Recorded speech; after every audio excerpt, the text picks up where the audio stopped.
Bienvenidos sean todos nuevamente a este su canal Bible News. Recordando, ministro Ian Vicentelli, ministro José Reyes, bienvenido nuevamente. Gracias, gracias. Recordando, nuestro invitado recurrente a este canal. ¿Cómo has estado, José? Muy bien, estaba muy bien. En estos días, gracias a Dios, nació mi hijo primogénito, José Daniel. Qué bendición, qué bendición. Qué bueno, qué bueno. Sí, sí, excelente bendición. Retomando lo que hemos estado viendo y aprendiendo en estos días por internet, de una noticia curiosa, poco interesante, sobre un sitio en África, cerca de Kenia, en Tanzania, para ser más específico. Un lugar donde hay agua. Hay agua. Es un lago. Su nombre es Lago Natrona. Lago Natrón. Lago Natrón, sí, sí. Lo curioso, Fue el lago Titicaca, pero Natrón no. sí, sí, es el lago de Maracaibo también. Lo interesante que dice la noticia es que en ese lago dice que quema la piel y los ojos de los animales que se acercan a ese lugar y que incluso algunos lo puede convertir hasta en piedra. ¿Y por qué no? El lugar es tan alcalino como el amoníaco, mi viejo. El amoníaco. Es muy ácido ese lugar y tiene mucha concentración de sodio también. O sea, es un lugar muy parecido a nivel de sal, podría decirse como el Mar Muerto. Muy similar. Sí, porque Pero cuando... tiene otros componentes químicos, porque para volver piedra a la gente y concentrar odio. Sí, sí, es muy concentra odio. Sodio, la Sodio. sal. Porque cuando el agua llueve, normal, pero el agua dulce empieza a evaporarse. Pero los sedimentos de la misma tierra que se concentran ahí, hace que el lugar se convierta en un agua muy, muy densa para cualquier otro animal.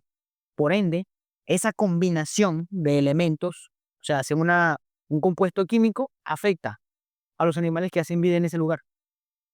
Básicamente. Mm. No sé si imagínate, el agua es poco profundo, 3 4 metros de profundidad, pero esa concentración lo vuelve un tanto peligroso. Como el lago de la muerte, no debe serlo, ¿no? Sí, Los animales que van ahí, ¿qué les pasa? se muere. Convierten petrificados. Sí, pueden convertirse como una piedrita, básicamente. ¿De ahí habrá salido la mitología de Medusa? Oh, No lo sabemos. sería muy interesante revisar eso. Pero, ¿qué más tenemos ahí? Porque imagínate, los animales llegan y mueren, pero ¿qué más hay en ese lugar? ¿Qué más podemos información sacar? Más información, mira, aparte de eso, lo curioso que dice la noticia, el lago sí, súper peligroso, pero adivina. No adivino. Sí, busqué en otras páginas sobre la noticia y dicen donde la belleza y el horror pueden existir al mismo tiempo. Y yo, belleza y horror al mismo tiempo, entendiendo que ambos son opuestos. Estaba leyendo la información, pero dice que en ese lugar van los flamencos. Los flamencos. Los flamencos, Marito rosado. ellos van para allá, sí, exactamente, las aves rosadas que se paran en una pata. Ellos van para allá justamente en las épocas de apareamiento para su propia reproducción. ¿Por qué? Porque el lugar es bueno para ellos, pero para los depredadores de los flamencos es un lugar altamente peligroso. Es interesante, yo también aquí, cuando estaba leyendo, me te lo estaba contando, parte de por lo cual los flamencos pueden estar ahí de forma segura, entre comillas, o segura en realidad, es porque el nivel de toxicidad o de acidez del lago depende de la profundidad. Dice que en las orillas no es tan tóxico, no es tan ácido como un poquito más adentro. Y por eso los flamencos hacen vida en ese lugar. Hacer vida en las orillas. Como los demás animales no van a ir porque no van a tomar agua y no van a hacer nada.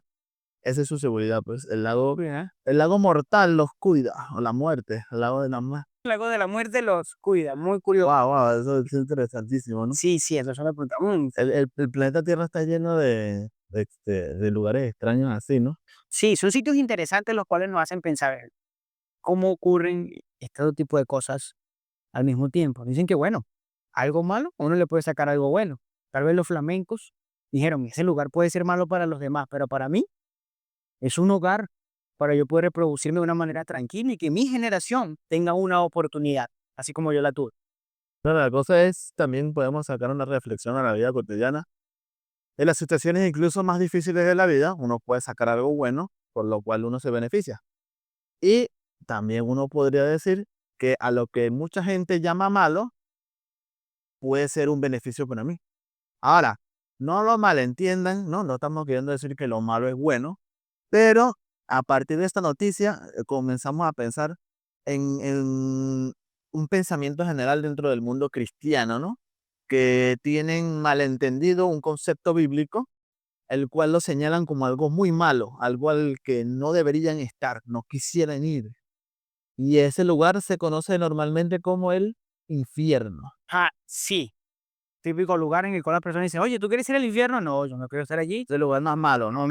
No me quiero quemar, no quiero sufrir por la eternidad, no quiero nada de eso. Curioso, es lo curioso. Es interesante, el infierno en la Biblia también se le conoce como el lago de la muerte, el lago de fuego y azufre, o sea, un lugar donde nadie quiere estar. Pero hoy, ¿no? En este pequeño video, en este pequeño podcast, en esta pequeña conversación, vamos a sacarle algo bueno al infierno. Sí, claro que sí. Vamos a desmantelar la verdad que hay detrás del infierno y sacar algo bueno porque Dios cuida a sus hijos en las llamas eternas. Y esta frase puede ser contradictoria, ¿no? Porque las llamas eternas son las llamas del fuego que queman y consumen al pecador por la eternidad, pero simplemente hemos malentendido, se ha malentendido, ¿no? Lo que es Lo que es esta idea en la Biblia. Pero yo quisiera preguntarte, ¿no? Porque esta idea surge bajo una premisa, ¿no? la premisa del, claro, Ajá, la creencia del infierno ajá, surge existe bajo una bajo una premisa. premisa. ¿Cuál es esa premisa? Se piensa que el infierno fue diseñado como castigo para aquel que comete pecado. O sea, para allí no a morir, sino a sufrir por la eternidad. O sea, a seguir viviendo. Exactamente, a seguir viviendo, porque va allí a ser castigado por la eternidad. No muere, sino que sencillamente se mantiene vivo, pero en sufrimiento.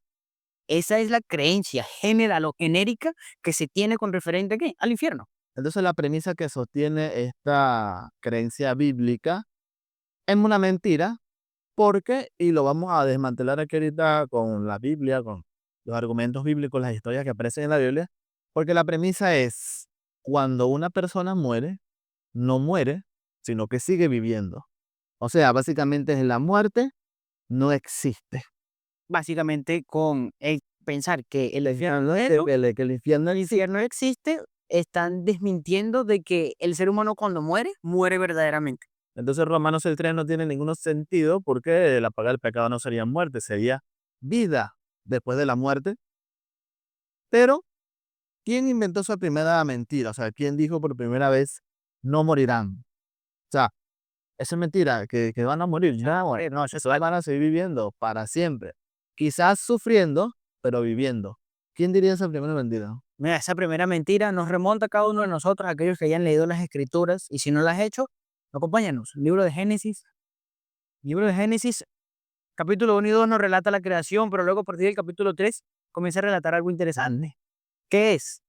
Satanás, disfrazado de serpiente, se acerca a Eva, la engaña y le dice, con que Dios os dijo que si comen del árbol, ¿qué le va a suceder?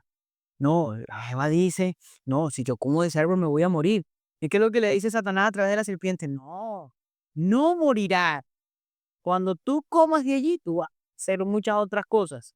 Pero lo que él está introduciendo en ese momento es que no importa lo que hagas, si cometes pecado, tú no vas a morir. A partir de ese momento es que está entrando esa idea de que si pecas, no mueres. Y básicamente es una enseñanza que va en contra de lo que Dios ya se ha mostrado a través de las Escrituras, entendiendo que todo aquel que comete pecado debe morir, porque la paga del pecado Es es la muerte. muerte de la persona.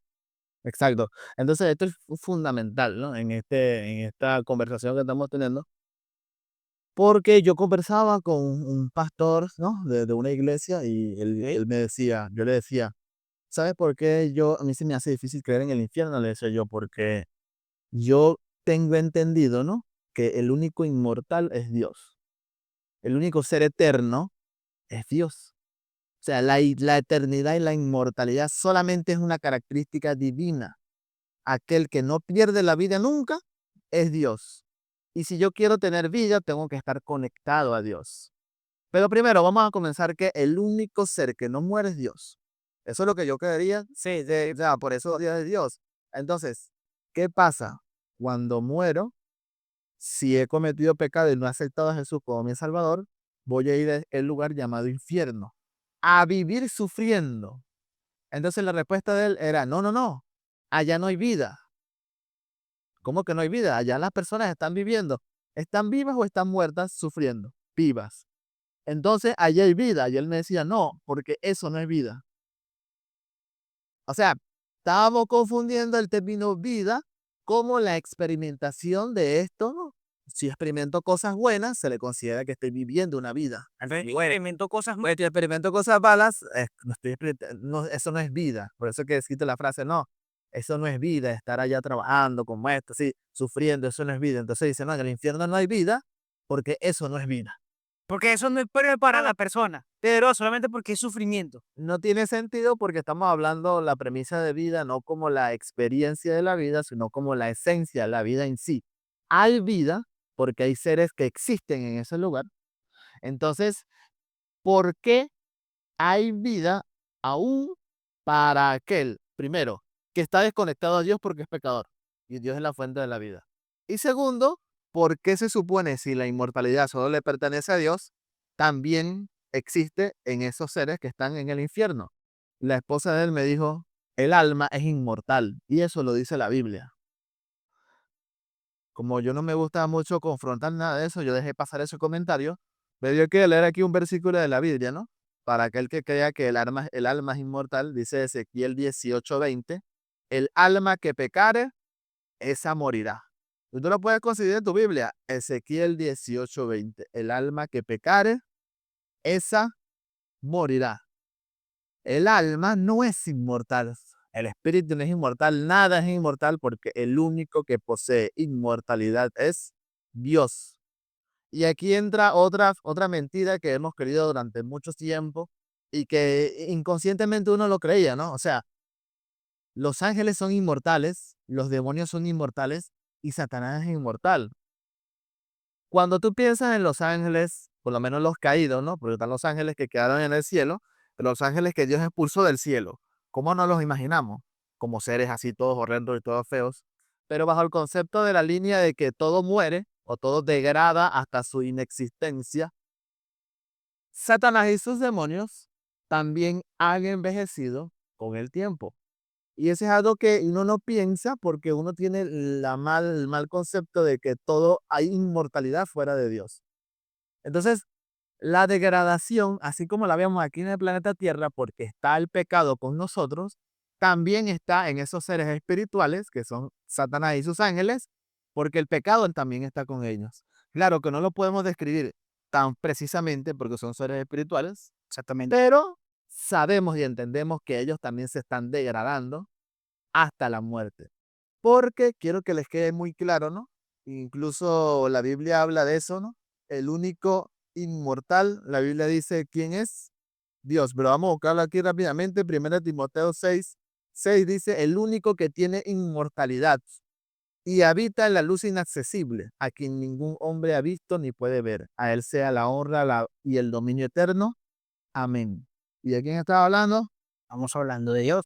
El único que posee inmortalidad, porque el alma muere, el cuerpo también perece. Entonces, esa primera mentira, que es la premisa de esta creencia, de que yo muero y sigo viviendo en el infierno, la introdujo en la tierra Satanás. Y vaya que ha calado, ¿no? Vaya que ha calado, Mira, porque la mayoría de las religiones, denominaciones cristianas, creen eso.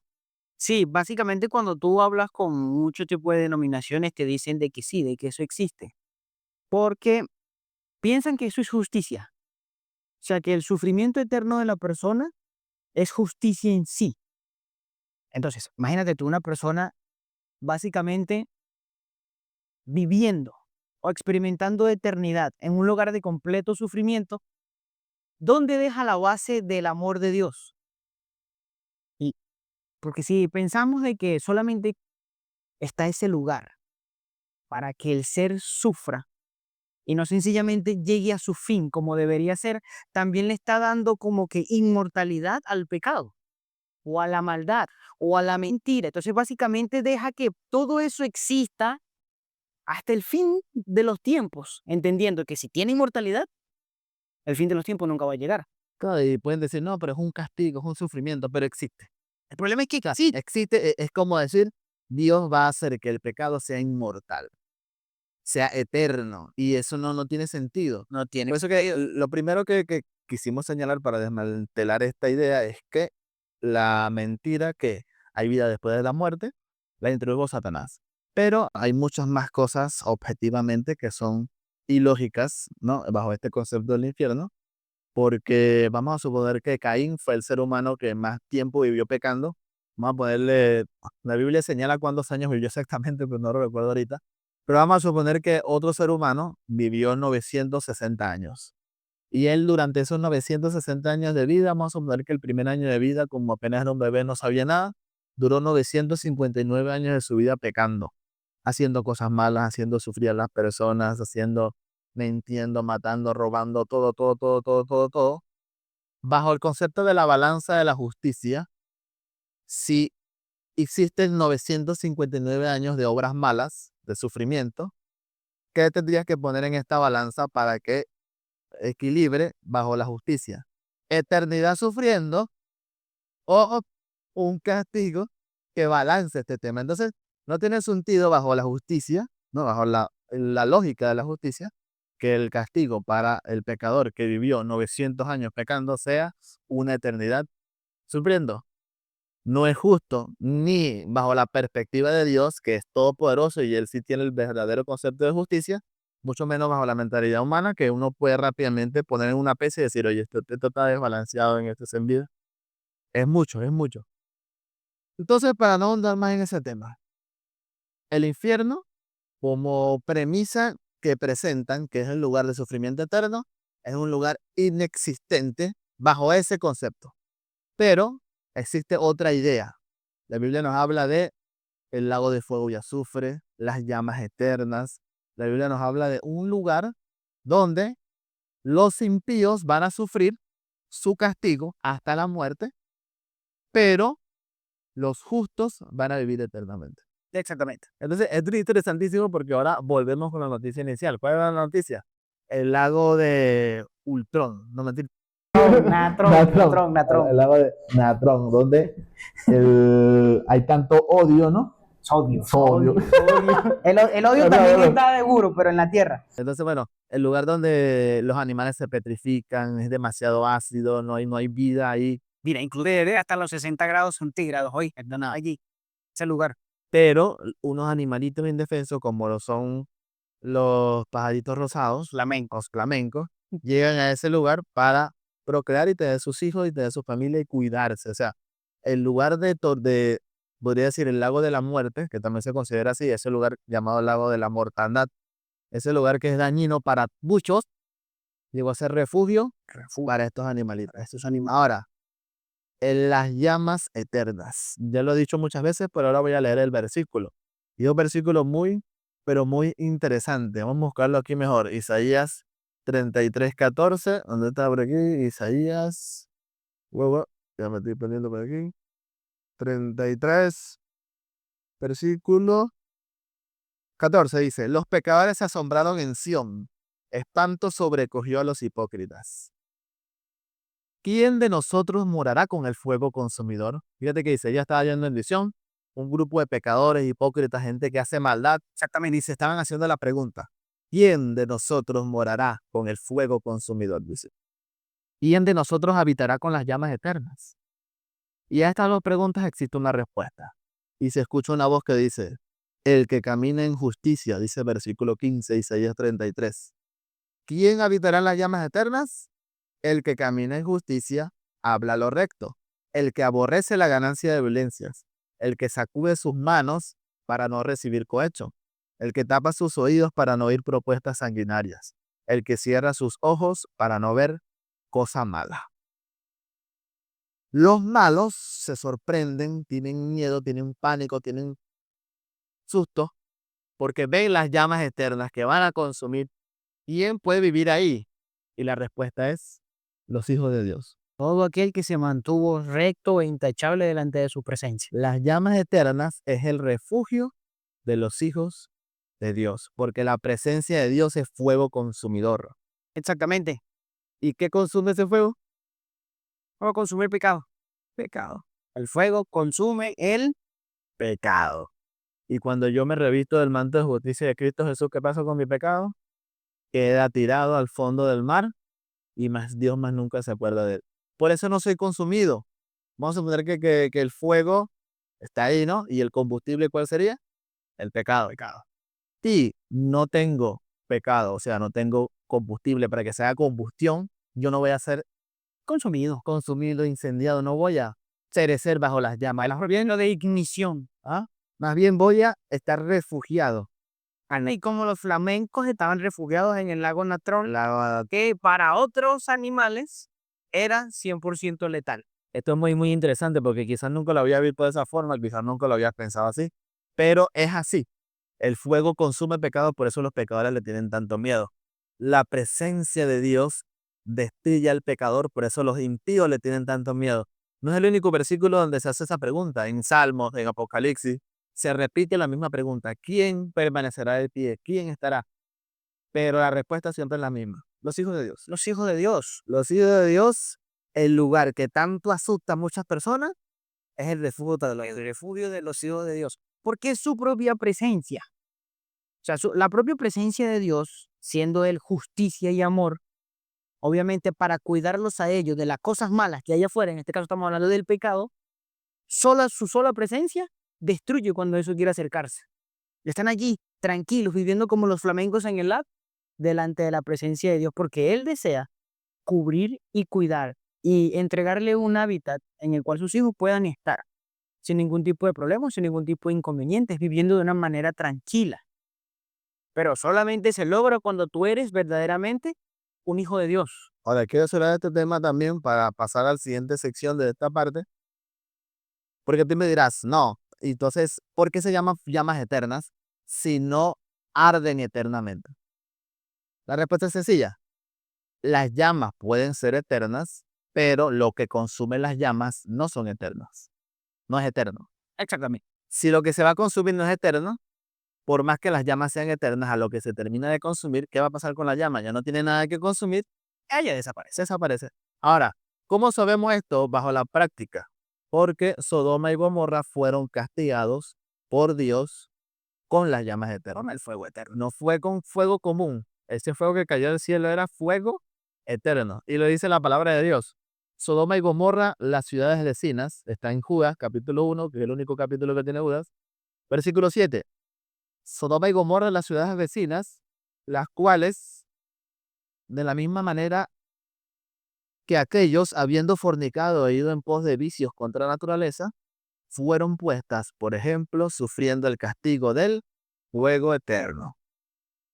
El fuego que cayó del cielo de parte de Dios para consumir a Sodoma y Gomorra y las ciudades vecinas que estaban ahí, que quisieron permanecer haciendo lo malo, fue fuego eterno.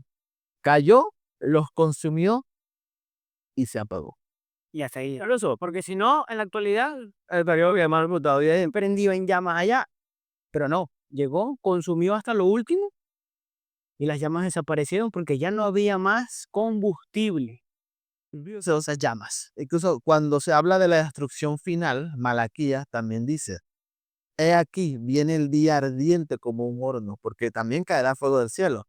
Todos los soberbios y los que hacen maldad serán estopas. Aquel día vendrá, los abrazará, ha dicho Jehová de los ejércitos, y no les dejará ni raíz ni rama. Y fíjate lo que dice el versículo 3, Malaquías 4:3, hollaréis a los malos, los cuales serán ceniza bajo las plantas de vuestros pies, en el día que yo actúe, ha dicho Jehová de los ejércitos.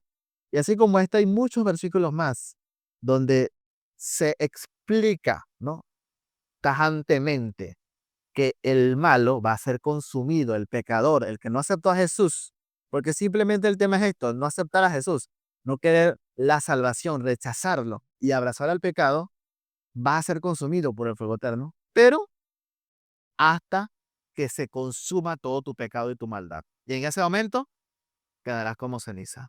Y la última pregunta también para terminar este tema. El pecador más grande que ha existido en la historia del universo, ¿cuál es? ¿Sabes cuál es ese pecador?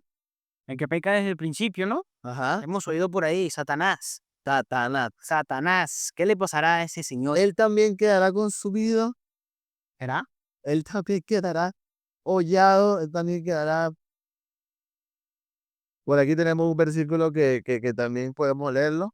Parece que no lo había puesto. Ezequiel 18, versículo 19. Ezequiel 18, 19. Vamos a buscarlo por aquí. Ezequiel 18, versículo 19. Huevo.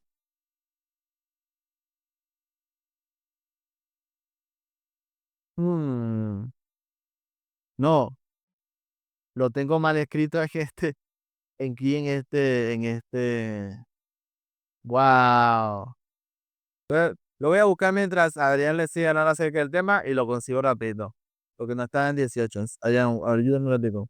Listo, listo, no, tranquilo, tranquilo. Vea, vamos a hacer una pequeña retroalimentación de lo que estamos hablando.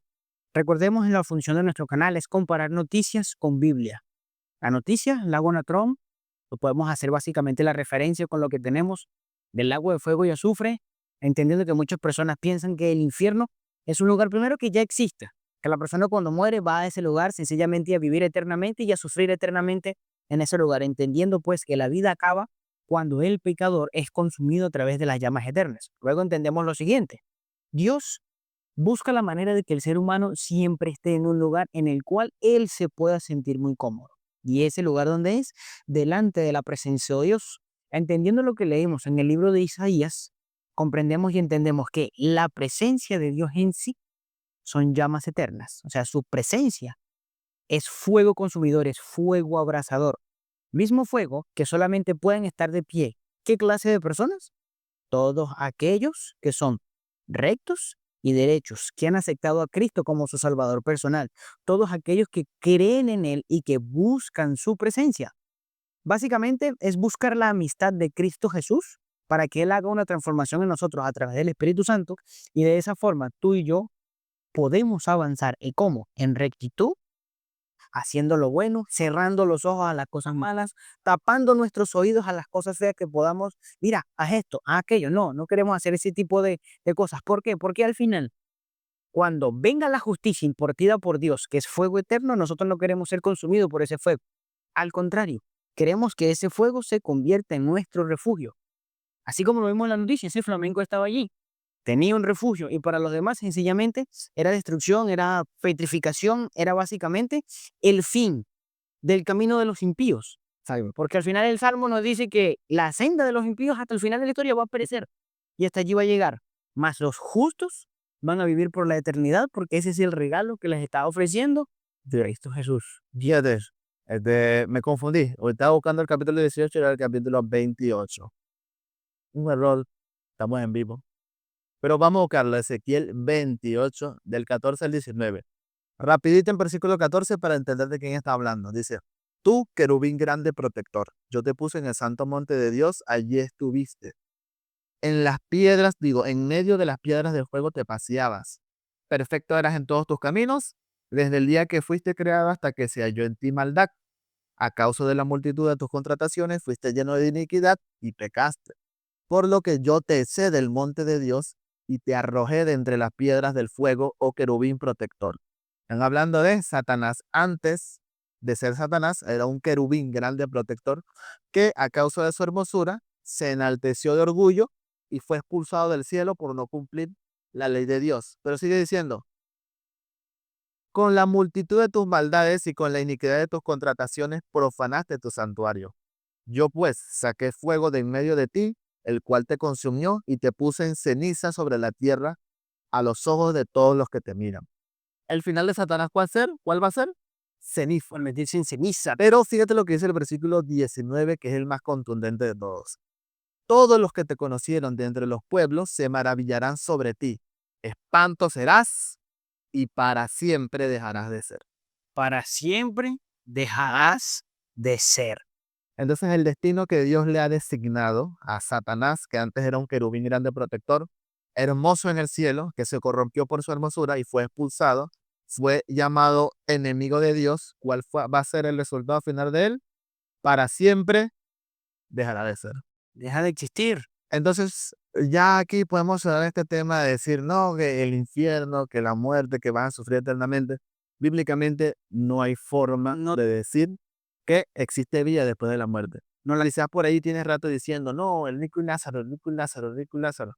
Pero el rico y Lázaro está dentro de una serie de parábolas, por lo cual esa se considera una parábola, y el lenguaje es exagerado al punto de ser hasta tonto para darnos a entender que es una parábola. Porque ¿cómo es posible que estando en el cielo, si es que existiera ese tema, ¿no? En el cielo, yo puedo voltear y ver a todo lo que se están quemando en el infierno. ¿Y cómo es posible que el que está en el infierno me pida que extienda su mano? O sea, extendiendo mi mano desde el cielo, llego hasta el infierno para darle una gota de agua en la lengua. O sea, la forma exageradamente de demostrar lo que está ocurriendo ahí es para darnos a entender que no es algo real, es una metáfora que quiere dar una enseñanza. ¿Cuál es la enseñanza? a enseñar, busca enseñar. Las decisiones para salvación se toman en vida, no después de la muerte. Porque como dice Eclesiastés 9, los muertos nada saben. Entonces, cerrando este tema, esta parte del tema, no existe el infierno, pero sí existe un castigo.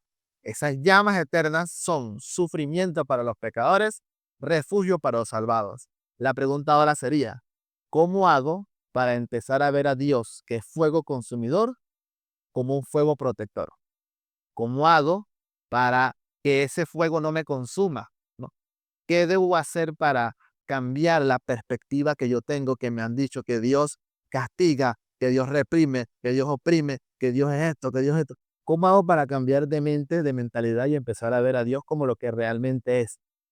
Una persona tiene que verdaderamente conocer a Dios por su propio medio. Primero. Porque si yo me quedo escuchando lo que los demás me dicen, yo voy a creer eso. Que Dios es malo, que Dios es cruel, que sí, que es opresor, que es un dictador. Pero cuando tú y yo caminamos verdaderamente de la mano de Dios, ¿cómo lo hacemos? Leyendo la palabra de Dios y en oración, entendemos de que Él solamente quiere la salvación del pecador. Exacto. Quiere la vida eterna para el pecador. Quiere vivir con la persona ya restaurada por el resto de la eternidad. O sea, la Biblia está llena de muchas promesas de restauración, de salvación, de que el Señor desea habitar con nosotros para que yo tenga en mi mente la idea de que Dios me detesta, o de que Dios me odia, de que Dios me quiere obligar a hacer muchas cosas, entendiendo de que existe una opresión. Pero la opresión no viene de Él. La opresión viene de nuestra naturaleza pecaminosa o de las tentaciones que pueda colocar Satanás en nuestra vida. Entonces, cambiando esa perspectiva, yo voy a ver a Dios, que es fuego eterno, lo voy a ver como un sitio seguro. Exactamente. Así como lo hacían los flamencos en ese lago. Ellos decían, ok, aquellos animales no se acercan porque tienen miedo de lo que puede hacerles ese lago. Muchas personas no se acercan a Dios a veces hasta por miedo, o sencillamente porque no les importa. Pueden existir múltiples razones, pero verdaderamente si tú quieres conocer a Dios, debes leer para no vivir en la ignorancia. Primero, ¿no? Leer. El no lee vive en la ignorancia, hermano. Exacto. Leer, aprender acerca de Él, conocerlo, ¿no? Cuando hablamos de conocer a Dios, muchas personas dicen que creen que conocen a Dios, pero realmente lo conocen, ¿no? Cuando yo digo que conozco a una persona, hay aspectos de su vida que yo sé que otras personas no saben. ¿Cuál es el color favorito? ¿Cuál es su música favorita? ¿Cuál es su comida favorita? Hay aspectos de intimidad que uno conoce de una persona cuando la conoce realmente, Sí, exacto. que no conocerías si solamente la tratas de vista, de trato, solamente lo buscas para una necesidad, cuando tienes alguna cosa que quieras. En esa relación, como no hay intimidad, no hay forma de conocer profundamente a una persona. Pero a Dios no quiere que tengamos una relación con Él superficial de solamente te busco cuando te necesito, sino de intimidad, de que yo quiero conocer realmente a ese Dios que murió por mí en la cruz, saber cómo es Él, cómo Él me mira a mí y como respuesta, qué debo hacer yo ahora hacia Él. Porque este es un tema de relación, completamente de relación, Y en este tema ayuda mucho la instrucción de una persona que te puede ayudar, como un pastor, un guía espiritual, un anciano, un maestro. Ayuda mucho su instrucción, pero lo esencial es tu búsqueda personal. Tú puedes tener a alguien que te ayude, que te guíe, que te oriente, pero individualmente en tu casa, en su hogar, encerrado en tu cuarto, con una Biblia, tú tienes que abrirla y buscar personalmente ese Dios, conocerlo realmente tú mismo. ¿Cómo lo haces? A través de otra herramienta que es la oración. Sí, poderoso. ¿Cómo puedes lograr descargar todo lo que sientes? Porque la oración es la forma en la cual tú y yo nos comunicamos con Él. Entendiendo que la naturaleza me expresa el amor de Dios. En la Biblia conozco sus pensamientos y sus palabras hacia mí, pero la oración es una herramienta dada al ser humano para poder tener una comunicación directa con Él. Claro, entonces yo oro para hablar con Dios y leo la Biblia para escuchar lo que Él me quiere decir. Exactamente. A medida que más ore y más lea la Biblia, más comunicación tengo con Él, más intimidad genero con Él, lo conozco más y ese conocimiento de Dios va a hacer que yo me relacione y me acerque tanto a Él que ni el pecado, ni la muerte, ni la maldad, ni Satanás, ni sus demonios van a poder romper ese lazo. Y cuando venga el día de la destrucción final, yo voy a estar en las llamas eternas sin pensar que eso me puede hacer daño. Porque ese es el tema, ese es el tema. ¿Alguna vez has visto el hijo de una osa tener miedo delante de su madre? El cachorrito de león, tener miedo delante de su mamá. No, ellos no tienen miedo, nosotros sí. Eh, una osa y está su cachorro ahí cerca y la osa viene, ¿tú qué tienes que hacer, hermano? No jodas, correa, se te muerte. No sé cómo se escapa de eso, pero hermano, ahí tú tienes miedo, pero el cachorrito no. No, No, no, Él está seguro él porque está alguien lo está seguro defendiendo. porque esa es su madre, esa es su intimidad, ese es el que lo cuida. Porque cuando tú ya estás en esa relación íntima con Dios, inconscientemente ya no lo ves como algo dañino, algo horroroso, algo que te quiere hacer daño, sino como tu protector. Y te sientes en confianza con él. Pero cuando estás tan alejado de él que no lo conoces, cuando lo ves, te va a dar miedo. Fíjate lo que es conocer a Dios y no conocer a Dios. Sí, y aquí tenemos en la Biblia dos ejemplos. Éxodo 20, Éxodo 21, 22. Cuando el pueblo escucha a Dios en el monte Sinaí, se le acerca a Moisés y le dice, habla tú con Dios y nos dices qué Él nos quiere decir, pero que Dios no hable con nosotros para que no muramos. Sí, estaban temblando de miedo. Porque se dice que la montaña esa de Sinaí, el monte ese estaba lleno de fuego, relámpago y sonaba con un estruendo. Yo no me imagino qué tan fuerte era eso, como para que todo un pueblo de millones de personas, ya habían egipcios ahí, tuvieran tanto miedo. Ahora, la diferencia entre ese pueblo y mucho tiempo después Elías es interesante, porque Elías, cuando iba a aparecerse delante de la presencia de Dios, dice la Biblia que primero hubo como un fuego, después hubo como un terremoto, después hubo un poco de cosas así que parecían escandalosas, pero dice que Elías de repente escuchó un silbido apacible. Y ahí salió Elías. Lo que es conocer a Dios y lo que es no conocerlo. Pensar que Dios solo es destrucción, muerte, castigo, y Elías conocerlo es saber que Dios es paz. Por eso Jesús decía, mi paz les dejo, mi paz os doy.